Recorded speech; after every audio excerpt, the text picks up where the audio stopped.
In this video, I'm going to show you how to slow down or speed up your video footage in Adobe After Effects. So the first thing we're going to do is just create a new composition, and then we're going to drag our video footage into the timeline like this. And now I'm going to show you two different ways to either speed up or slow down your video footage. So once you have your file in this window down here, you need to right click on it like so, click on time, and then select time stretch. Now, this is by far the easiest way to speed up and slow down your clips. So if you wanted to speed up your video footage, what you would need to do is reduce this number here. So at the moment it's set to 100, and if I wanted to speed it up, we could set it to 20 and press OK. And now if I go and play this video footage back, you can see everything is sped up. Now, what you might find by doing this is sometimes the video playback is a little bit choppy. Now, we can actually fix this just by right-clicking again on the media, clicking on frame blending and selecting pixel motion. Now, before you're able to preview this, just wait for the green bar to finish rendering. And then if you go ahead and play your video back, it should then be a lot smoother. Now, if you want more control over speeding up and slowing down your video footage, say you want to speed up a clip at the beginning and then slow it down later on, you can also do this as well. So I'm just going to undo all of those changes, and I'm going to drag my video back into the timeline. And what we can do here is right click on the media again, click on time and select enable time remapping. Now you can see right at the beginning we have this keyframe, and we also have this keyframe right at the end. So what you can do, if you for example wanted to speed up your video footage,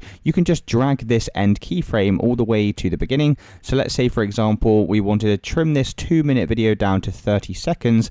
I can move this second keyframe to the 30-second mark and then play this back, and once again you can see everything is sped up. Now the good thing here is you can actually create your own keyframes to have more control of exactly when you want to speed up and slow down your video footage. So I could move this playhead to around about the 10-second mark and then go and press add keyframe over here, and what this is going to do is if I play this back, it's going to initially start off fast, and then it's going to start to slow down where we have this second keyframe, and then it's going to speed up again for this second keyframe at the end. And you can basically continue to add keyframes throughout here just by clicking on this add keyframe button. And if you want to reposition these, you can do so as well just by selecting them and moving them further apart. So it's as simple as that, guys. That's how you speed up and slow down your video footage in After Effects. If you did find this video helpful, then let me know in the comments and I'll see you in the next one.